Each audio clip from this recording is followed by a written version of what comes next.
Live from London, this is Global Business. Hello everyone, welcome to the programme. I'm Paul Barber. And I'm Sally Burdett. Our top stories.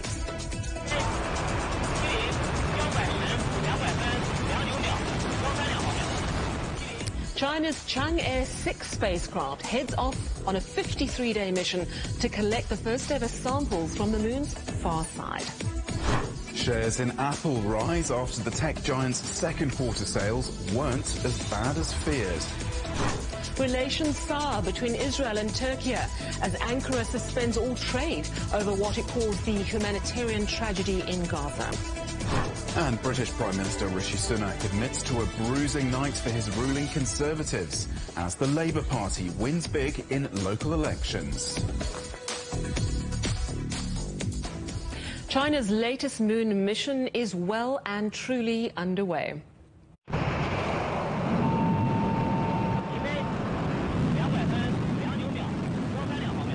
Chang'e 6 blasted off from the southern province of Hainan a few hours ago. It's aimed at collecting the first ever rock samples from the far side of the moon. A number of international experiments are on board, supplied by countries including France, Italy and Pakistan. I'm very excited. Today, we successfully completed our work for the launch day. We hope the best for the Chang'e 6 mission and hope to see the first sample return mission from the far side of the moon. Hey, moon, we're coming. All right, so let's take a closer look at the Chang'e 6 mission. It's named after the mythical Chinese moon goddess. It's on a 53-day journey to the far side of the moon and back. This hidden so-called dark side of the moon is never directly visible from Earth. It's hoping to bring back 2 kilograms of soil and rocks from the moon's south pole, something that's never been done before.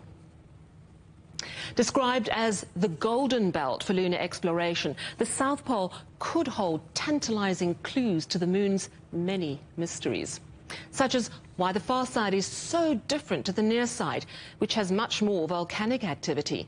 It could even provide answers about the moon's origins. The mission is part of China's plan to send taikonauts to the moon by 2030 and eventually establish an international lunar research station.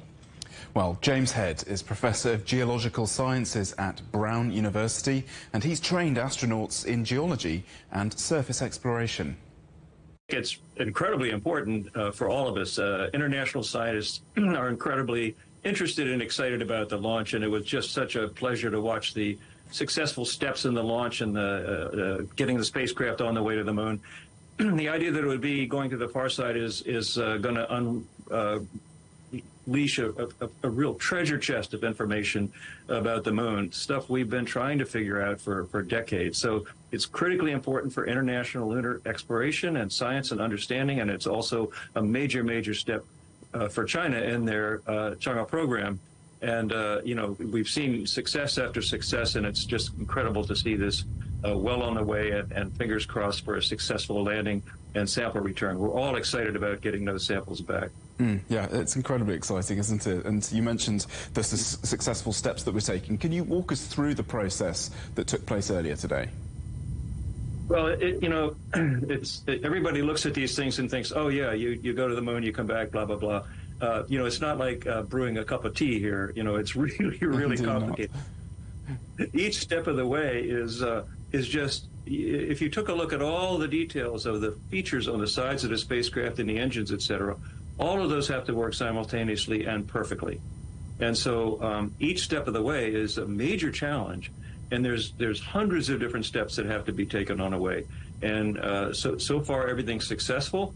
You can imagine just getting off the ground and then getting the rocket separated and accelerating to get out of Earth's gravity field, and then essentially on the way to the moon, and then unfurling 2 different sets of solar panels. That's not trivial either.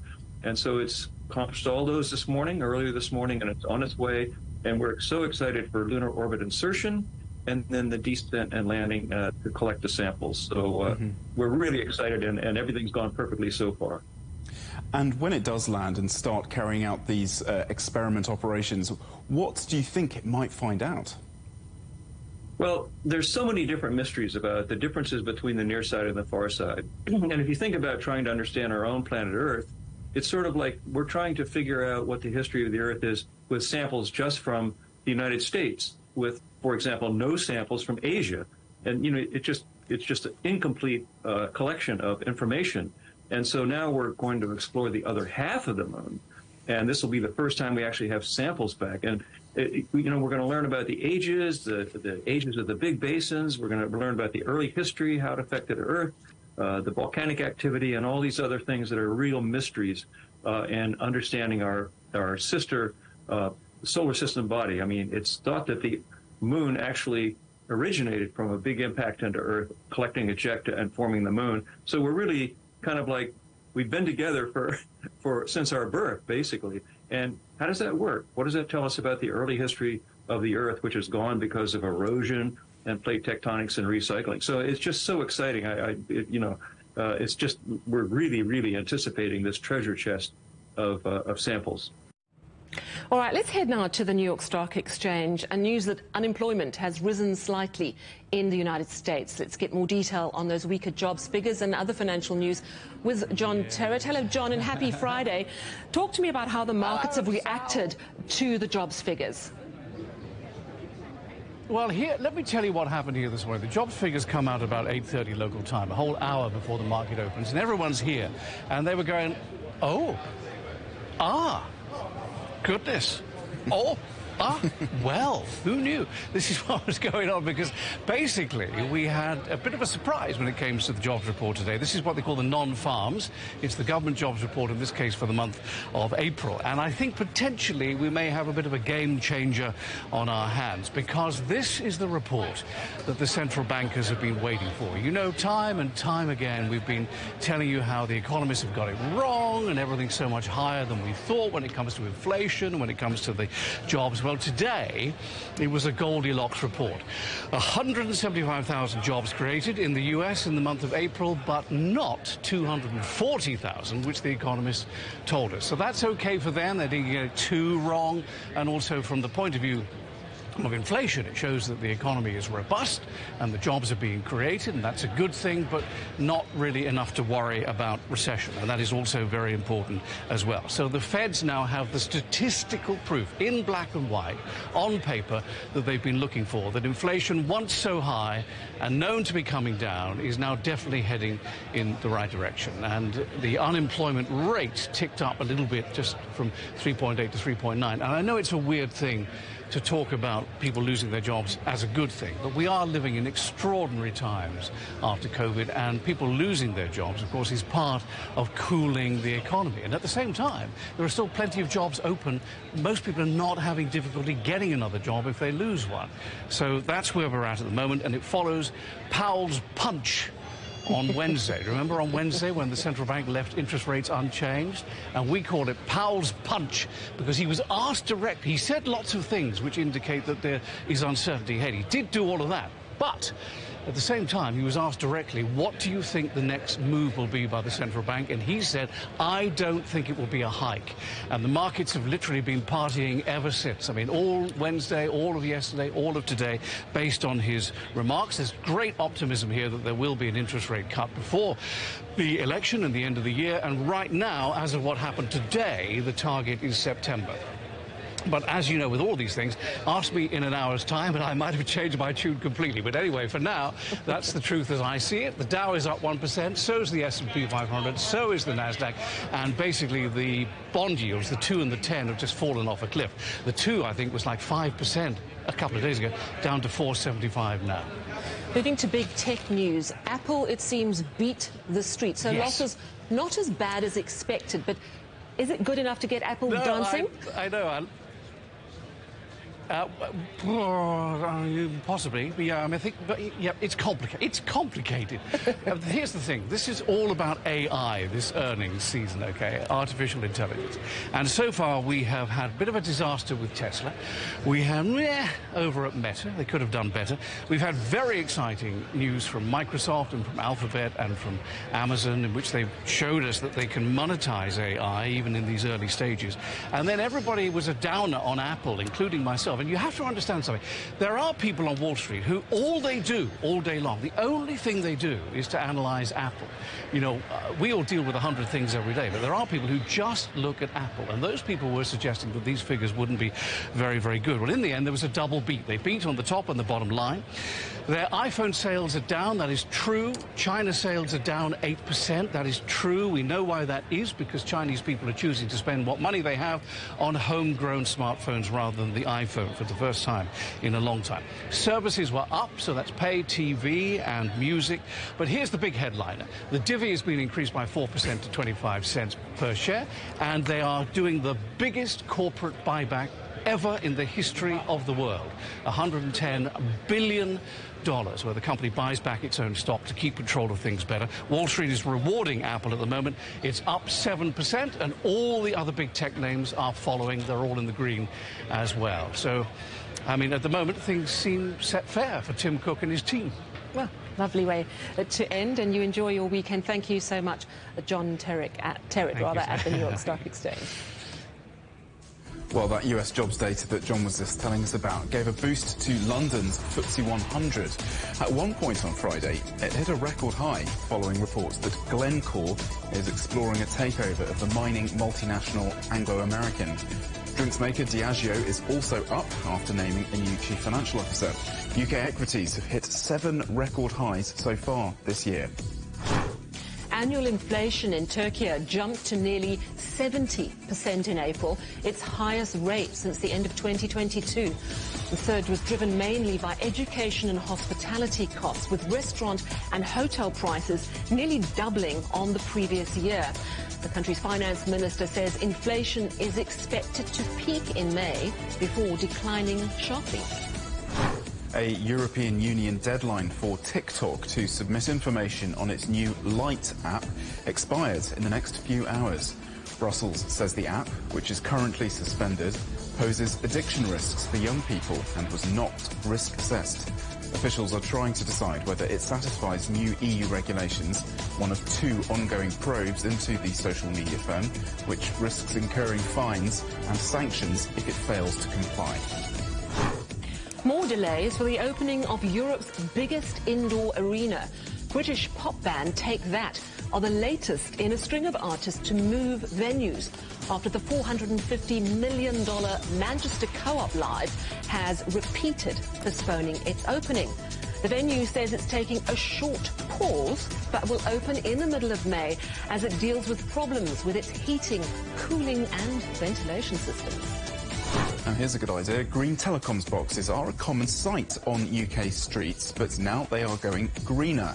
They're being repurposed to power electric car chargers under a trial scheme in Scotland. The boxes have traditionally housed phone cabling, but they're becoming redundant as companies roll out fibre services. You're watching CGTN. Still to come, a potential slaughter. The UN and WHO warn Israel against a ground assault on Rafah.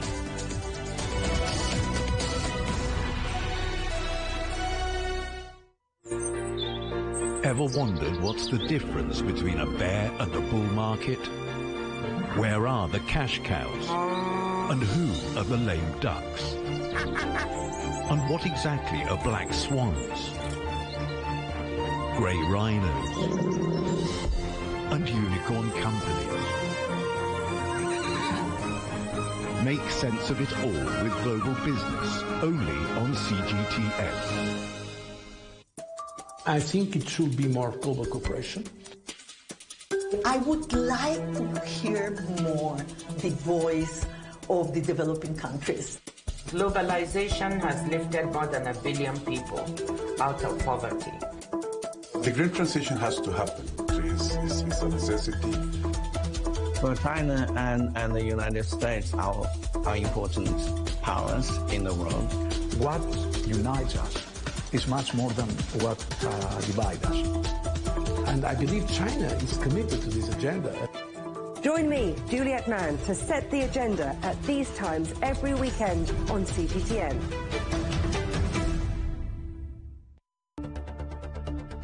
Events have consequences. Words create impact. One more offensive in a long line of battles that's been ongoing for more... Just got to be careful here with some gunshots. Excuse us. The world today matters for your world tomorrow. The number of casualties is growing quickly. Why, this is one of the hardest hit towns in the region. The world today, every day on CGTN.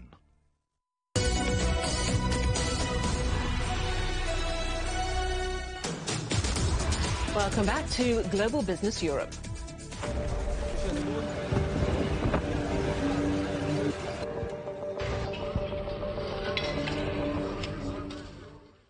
The World Health Organization has warned of dire consequences if Israel launches an assault on Rafah. At a joint press briefing, WHO and UN officials stressed plans were in place to try to manage the fallout of any IDF attack on the city, sheltering hundreds of thousands of refugees, but warned they would not be able to prevent mass deaths. If this happens, both what the Emergency Relief Coordinator has warned about could be a slaughter of civilians, but also at the same time an incredible blow to the humanitarian operation in the entire strip. This contingency plan is Band-Aid. It will absolutely not prevent the expected substantial additional mortality and morbidity caused by a military operation. And CGTN's Akram Al-Satari has the latest now from Rafah.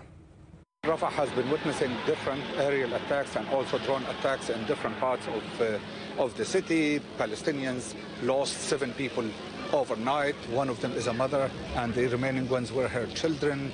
Different houses are targeted in Rafah. At least 3 were targeted last night, and 6 others were targeted the night before. So it looks like, and it is indeed, an intensification of the bombardment that has been taking place, that is coupled also with some intelligence work manifested by the hovering unmanned drones in this particular area, in the area that is far away from here, and all different parts of Rafah. So it looks like even without Israel starting a large-scale ground operation in Rafah, the bombardment is heavy and is getting heavier and is also taking the lives of different Palestinians who are children, women. And as I'm talking to you now, in the background there is the sound of the Israeli war jets apparently attacking somewhere in Rafah city. So the situation is still extremely dire and the bombardment is still continuous. People are dying, homes are destroyed, infrastructures are destroyed, and people are yet expecting the worst to come if Israel decided to invade the area. And we are seeing reports that Hamas is sending a ceasefire delegation to Egypt. What more can you tell us about that?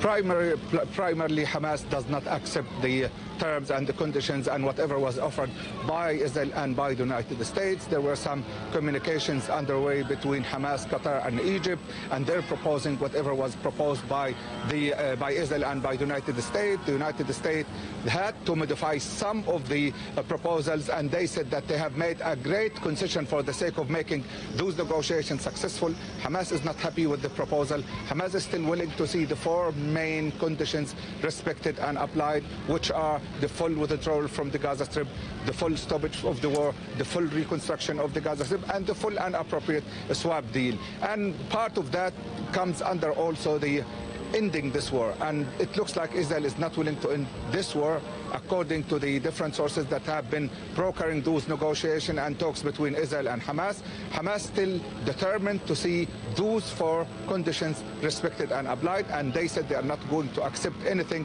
less than that.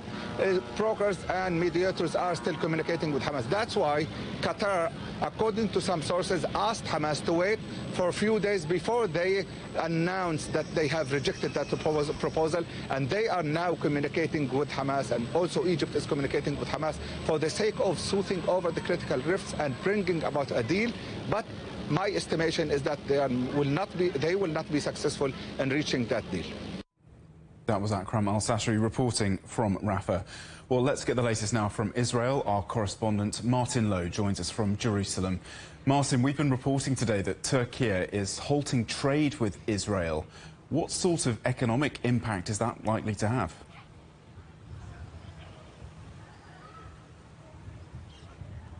Yes, Turkey's made this announcement in protest at what it's calling the humanitarian crisis in Gaza. It's to stop all imports and exports with Israel. Now, this is a substantial move because trade between the two countries is worth almost $7 billion a year. Now, Turkey sends materials for Israel's construction industry. Clearly, that's going to be very necessary when rebuilding starts after the fighting. But more urgently, it also sends fresh food and produce. Now, that's more critical because so many farms and kibbutzes here have ceased production because of the ongoing conflict. Now, the Turkish president says they simply couldn't stand by any longer. All of the West is working for Israel, starting with America. They're all working for Israel. Everything is being mobilized to, unfortunately, condemn the wretched, poor have-nots of Palestine to death in the face of Israel's bombs. We couldn't have remained patient in the face of this, so we took our steps.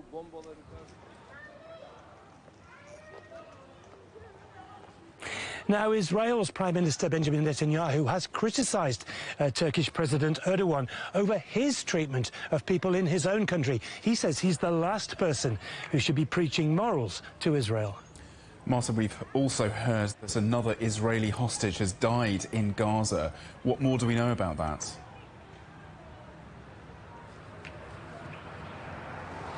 Yes, this, of course, is tragic news. This is a man who was taken hostage along with two of his children after his wife was killed by Hamas when they broke into Israel on October the 7th. Now, his two children were subsequently released in a hostage swap in November, but he was kept in detention. We're now hearing that he has, in fact, died. He's believed to be the 38th hostage to die in captivity, and it's thought that there are around 100 live hostages still in Hamas's hands. These are the people that Israel is desperately trying to get freed from custody. Now, ceasefire talks continue, but of course they appear to have stalled a little bit. Israel's now using the phrase that they are willing to take measures excuse me, to restore calm.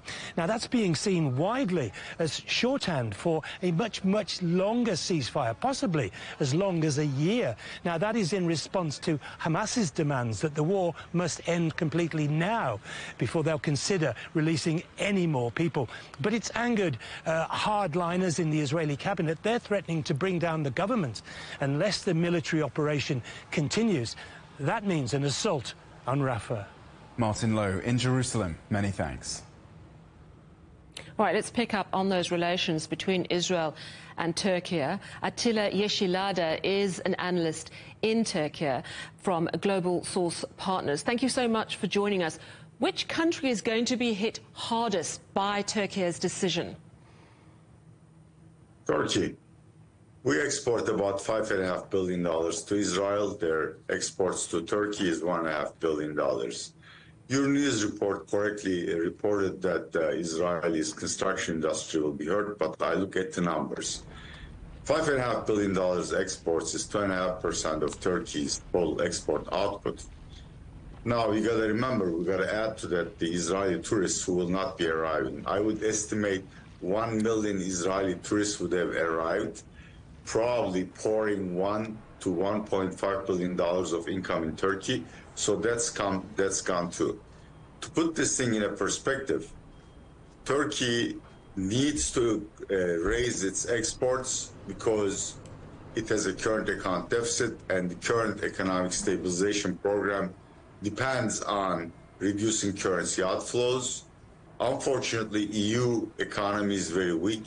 EU is our primary trading partner with 56% of our trade.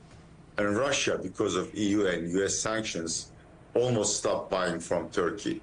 So Turkish exports is in a very bad shape. I may wish to add that, I'm sorry if I'm going too long, but it's also hypocrisy. Erdogan never intended to stop trade with Israel.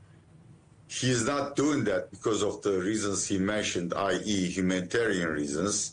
It's because he has a new rival in his Islamist tent called the New Welfare Party, which is even more Islamist than Mr. Erdogan's party. and they've pressed very hard for that. So you're suggesting there could be domestic pressures at play here. We know that there's beef between the two leaders, between Erdogan and Netanyahu. They've traded insults. So do you think other countries may follow Turkey's example and cut trade ties with Israel, or would you see this as a bit of a one-off? That's a huge question. I am assuming, based on what I've heard about Israeli plans, that they are planning a war to achieve whatever their ends are that will last a year or two. See, if it weren't for Mr. Erdogan, the entire Sunni Arab world, including Israel, Egypt and Jordan, have sort of reached an agreement not to criticize Israel too heavily and not to cut trade relationships or diplomatic relationships. Now, Mr. Erdogan is one-upping them. All right, we may have lost our line to Mr. Yeşilada. Mr. Yeşilada, I think we just lost you briefly. Could you just finish your point? We've got you back now. Mr. Erdogan caused a demonstration effect. The fact that he's the leader of a Muslim country and that he's cutting trade with Israel is going to cause turmoil on the Arab street among, Sunni Arab states, their citizens, to do the same. And that's the spillover effect that I'm very afraid of. All right. Thank you so much for your analysis. Attila Yeşilada is from Global Source Partners. Thank you for time.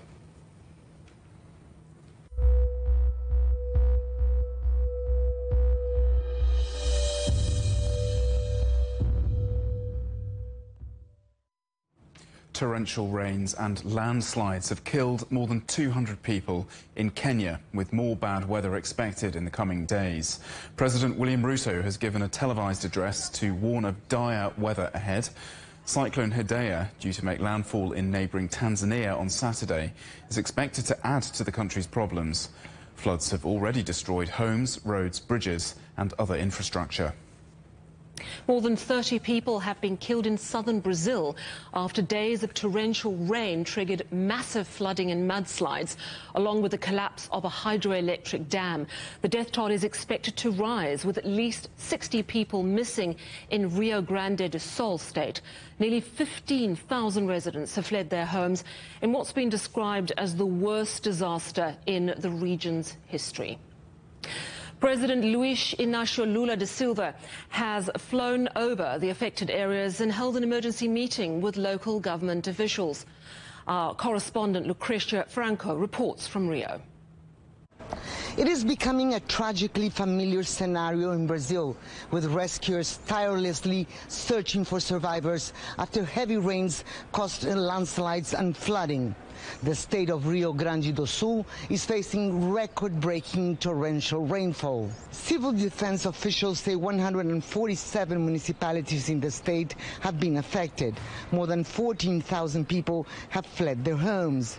Local governments have declared a state of emergency, with rescue operations still taking place. President Lula da Silva is currently touring the site. The state's governor, Eduardo Leite, said he's waiting for all possible federal assistance, as the situation is critical and could get worse in the next hours. Unfortunately, it will be the worst disaster our state has ever experienced. Rio Grande do Sul's extreme weather this year follows heavy rains that claimed more than 100 lives in 2023. Brazil's National Institute of Meteorology attributed the increased intensity and frequency of rainfall to the climate phenomenon El Niño. Lucrecia Franco, CGTN, Rio de Janeiro. And you can get the highlights from the week's news in Europe and China direct to your inbox from CGTN's Storyboard email newsletter. Sign up at europe.cgtn.com/newsletter. Still to come, unlocking the secrets of the moon. We take a closer look at the experiments on board China's lunar probe.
This week on Razor, travelling back in time using the DNA of our ancient ancestors. When the pendant arrived, it was still covered in sediment as it was found. We first want to wash off the sediment and also analyze the sediment because we want to compare then the DNA that we find in the sediment to the DNA we find in the pendant. And that allows us to make some comparisons that the DNA that we find is really from the maker or the wearer of the pendant.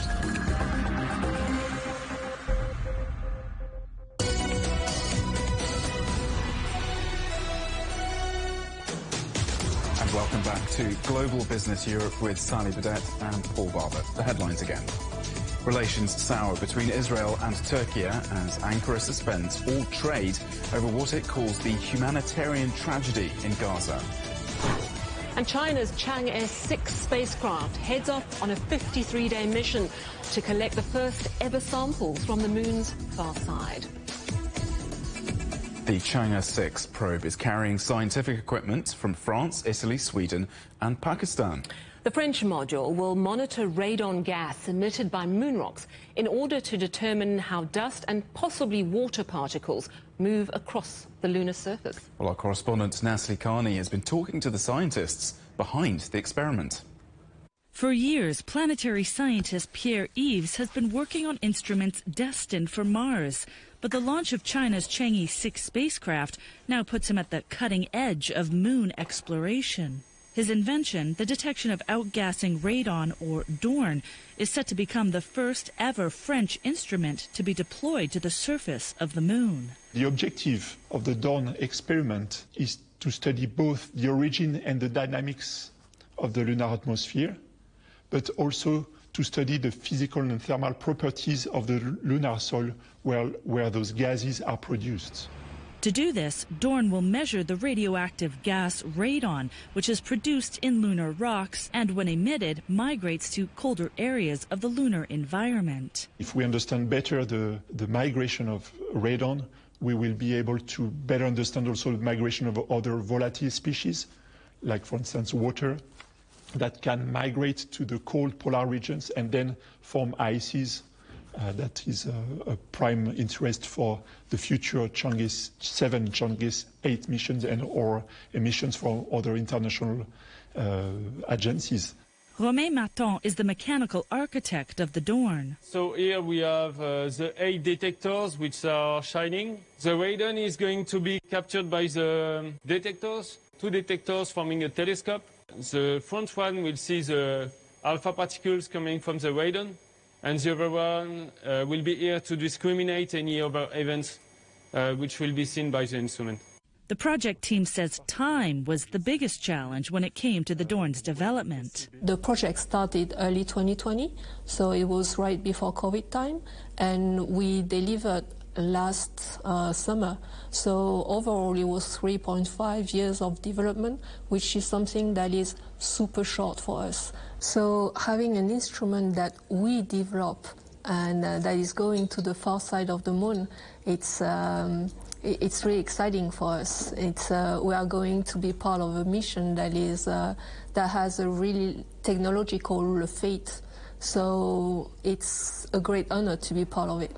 More than 20 French engineers worked closely with Chinese colleagues at China's Institute of Geology and Geophysics and the Chinese University of Geoscience in Beijing to make the project happen. This is the first time that France and China are collaborating in the field of solar system exploration.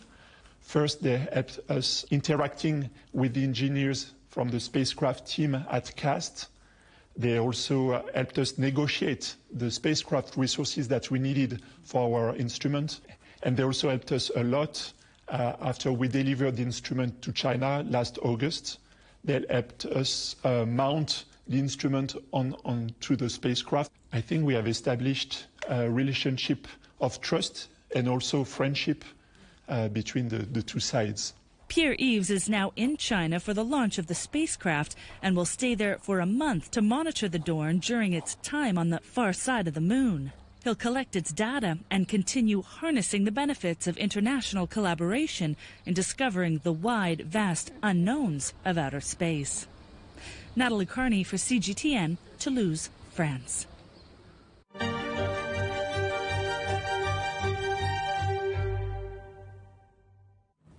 Hungary's economy minister says Budapest is working to persuade Chinese car manufacturer Great Wall Motors to set up its first European car factory there. Chinese President Xi Jinping will visit Hungary next week as part of his first European visit in 5 years, with the country hoping to strengthen bilateral cooperation in the infrastructure and high-tech sectors.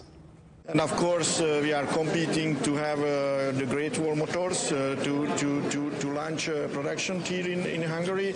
Of course, we are in a competition now because we are believing that the electric vehicle transition is a very important thing, and we have to accelerate it in the future. Of course, this means more trade because with more production, and therefore, for example, logistics is very important in the future. So we wants to connect Hungarian and Chinese companies to improve relationship in logistics as well. And of course, digitalization is very, very important as well, AI and so on. So everybody knows about the names Huawei. So we are building a strong relationship between Hungarian telecommunication company, for example, 4G, and the Chinese Huawei. They are great friends. Now, Britain's Prime Minister is under pressure after his ruling Conservative Party suffered big losses in local elections. Rishi Sunak admitted early results were disappointing as his party lost control of a string of councils to the main opposition Labour Party. Yes, Labour was also victorious in one by-election, seeing a 26% swing from Conservative to Labour, the third biggest in 80 years. The elections are the last major test of public opinion before a general election, which must be held before the end of January. It is a fantastic result, a really first-class result.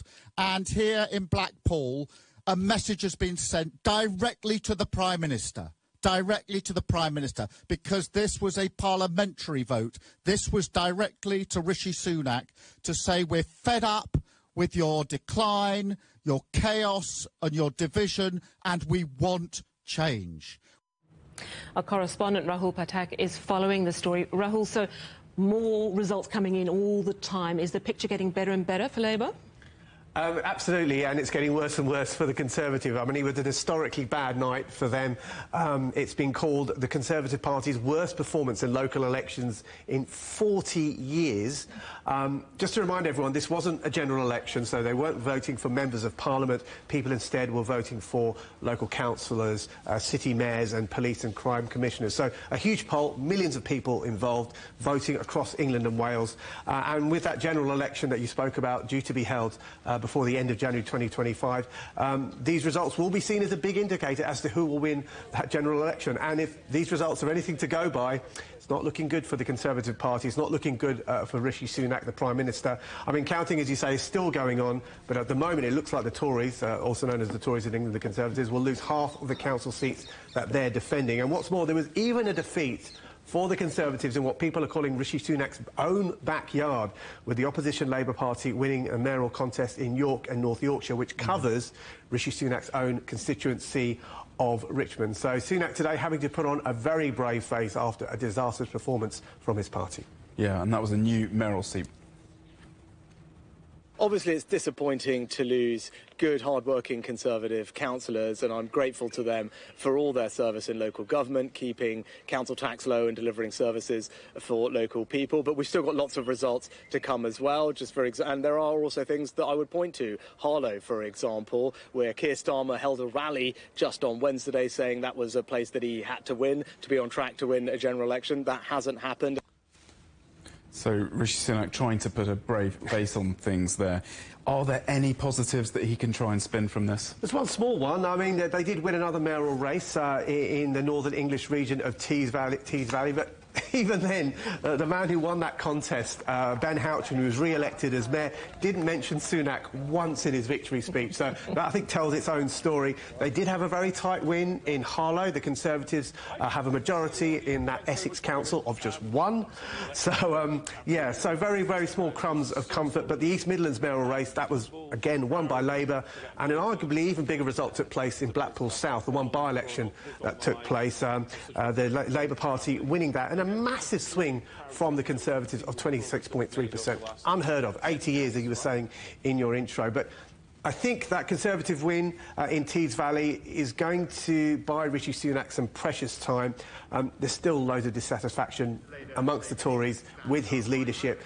I still think, though, he will be the Prime Minister. He will lead the Conservatives into that next general election. But if these results, if anywhere close to these results are repeated in a general election, it could mean a Tory wipeout. There will hardly be any Tories in Westminster in the next Parliament. So it looks increasingly likely that 14 years of Tory rule, Conservative rule, are coming to an end here in the UK. Yeah, and that general election has to be held sometime before the end of the year. Very interesting. Before the end of January. Before the end of January, so just a few months to go. Yeah. Thank you very much, Rahul Patak. Just keeping an eye on those local government results. Yes, thanks, Rahul. Well, let's get a little bit more analysis on the impact of these results with Tim Bale, Professor of Politics at Queen Mary University here in London. Great to see you again. Welcome back to the programme.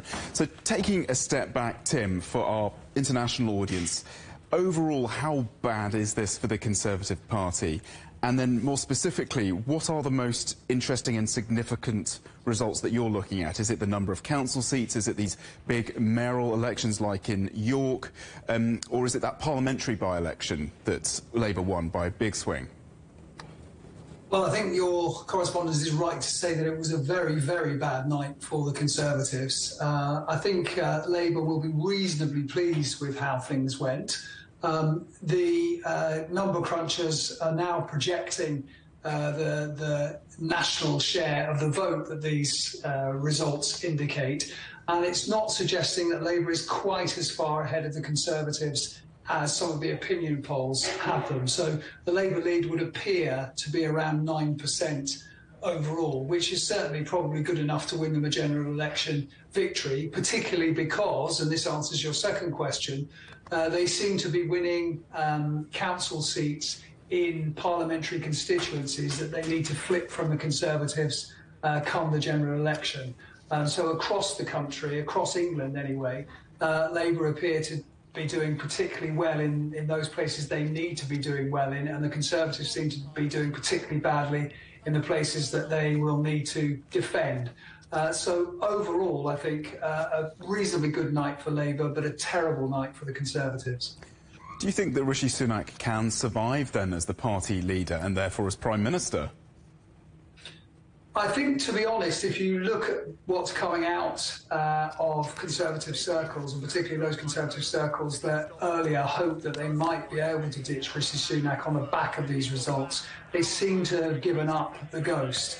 I think many of them hope that these results would be bad, but at the moment they're not quite as bad as they perhaps needed to be to panic Conservative MPs into taking precipitate action. That doesn't necessarily mean he's out of the woods completely, but I think most Conservative MPs now regard replacing him as probably the worst alternative. And in part that's because I don't think they can see anybody on the Conservative benches who would necessarily be able to come in and rescue the party from the nosedive that it seems to be in right now.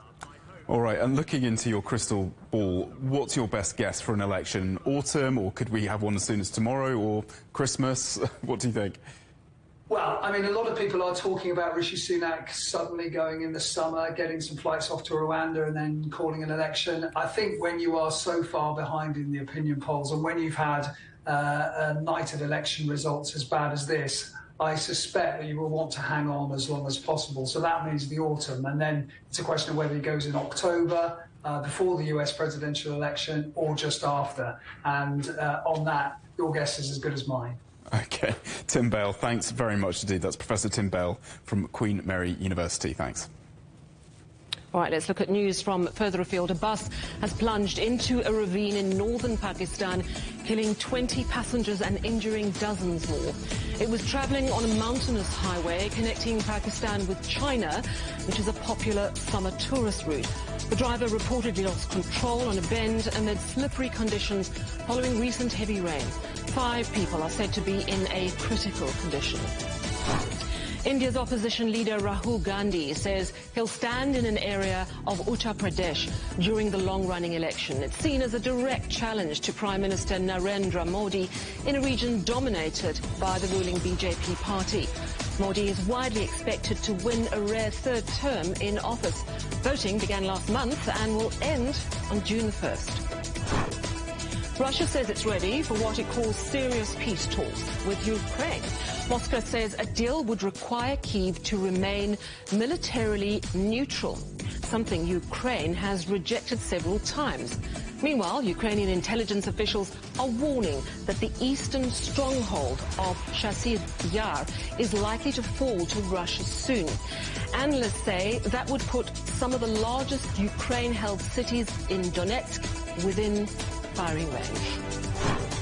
There are reports Italy will announce a new package of military aid for Ukraine before the G7 summit in June. Italian media says the new package will include advanced air defense systems, artillery and anti-aircraft missiles. Kyiv has urged allies to send more military equipment as Russia intensifies strikes against the country's energy infrastructure. Germany has accused Russia's intelligence services of being behind a 2023 cyber attack targeting Chancellor Olaf Scholz's Social Democrat Party.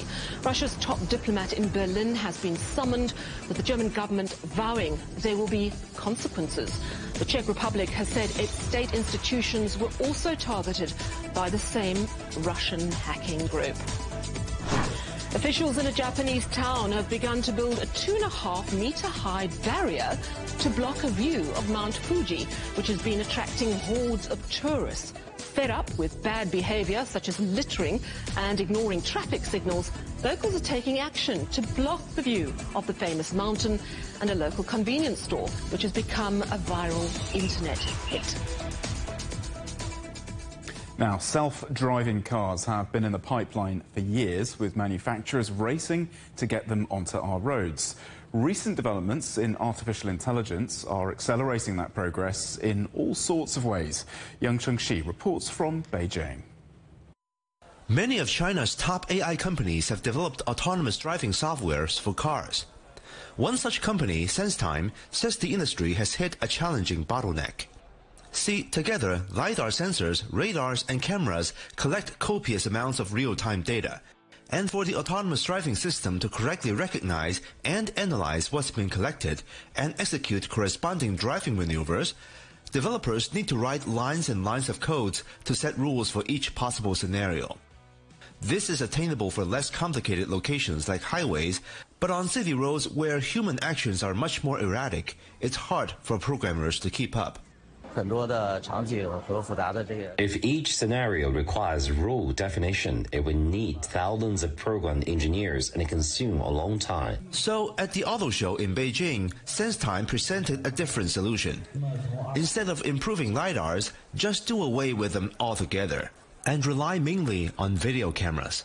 The work of on-road rule setting is relegated to an AI system, which condenses all visual input into something easily understood by an algorithm. It is data-driven. Each module of autonomous driving, including perception, fusion, positioning, and control, is integrated using a single neural network. The challenges of this approach are obvious too. Like many AI systems, a neural network needs to be constantly trained to self-improve, and that requires data. In the future, data is absolutely key. You need to have a lot of amount of data to just train your model. Experts say going forward, the global smart car race is likely to go hand in hand with the race for AI prowess. Yang Chengxi, CGTN, Beijing. You're watching CGTN. Still to come, party paraphernalia, a boost for one Chinese city as orders for the Paris Olympics race in.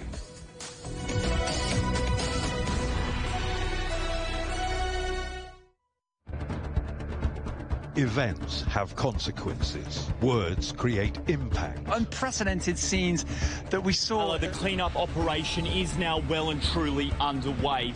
Parts of southern Europe remain in a state of emergency. Context gives meaning. People make history. Far more than 1,000 people have come here today. But authorities are still on high alert. So now we've actually become the border on this road. A complex world demands a comprehensive view. But with the cleanup efforts more or less under control, the economic impact is bound to ripple across the country. There's plastic pollution everywhere. Because the world today matters for your world tomorrow. This is the living area of the crew. The focus is firmly on future technologies. Well, this is something completely different. The world today, every day on CGTN.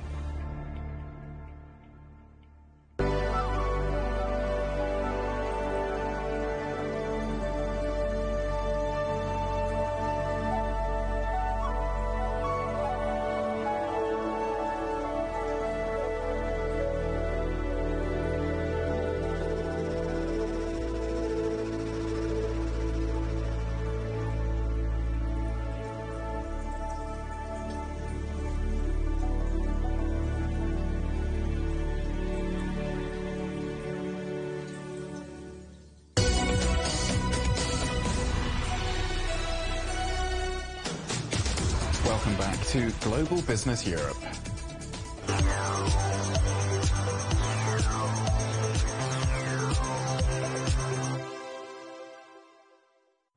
This summer's Paris Olympics are already having an impact far from French shores. Yes, the Chinese city of Yiwu is known for its production of small toys, gadgets and party accessories. And many are now heading to France for the upcoming games. Our correspondent Wu Bin reports.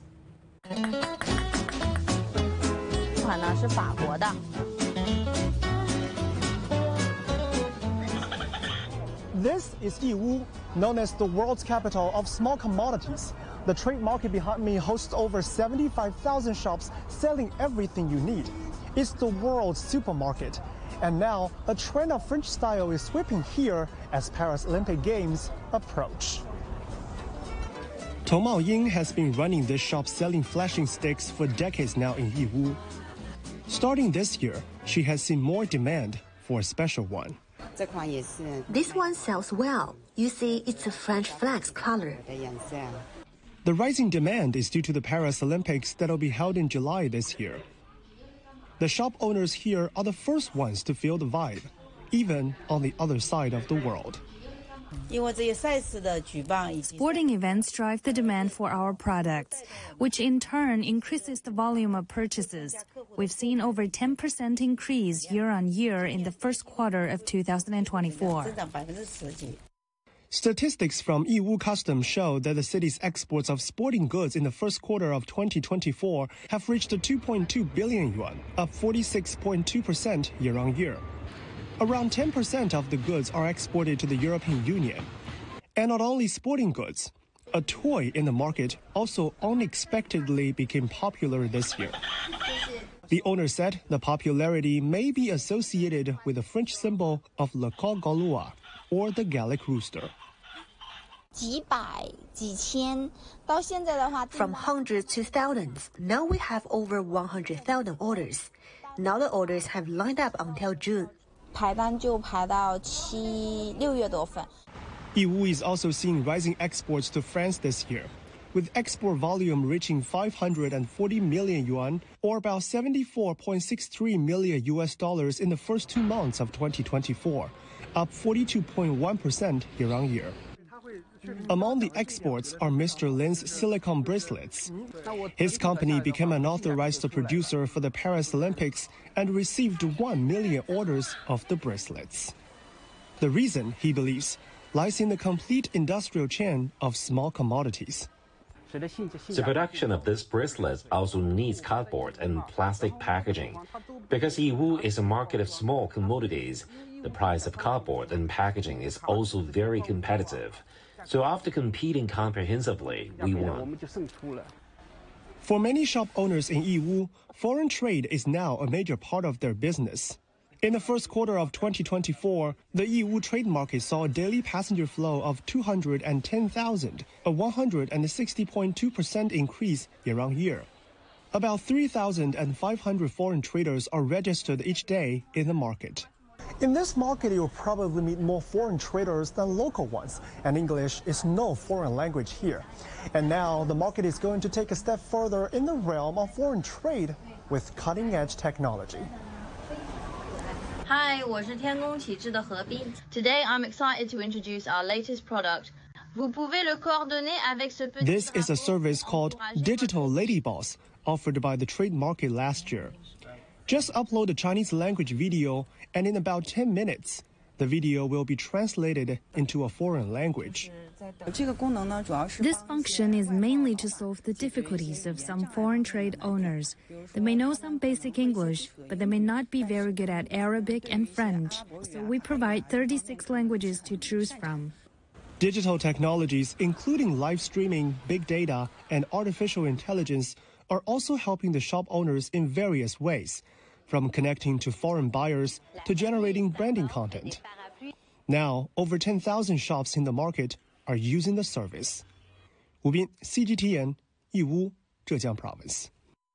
And a final look at our headlines here on Global Business. China's Chang'e 6 spacecraft heads off on a 53-day mission to collect the first ever samples from the moon's far side.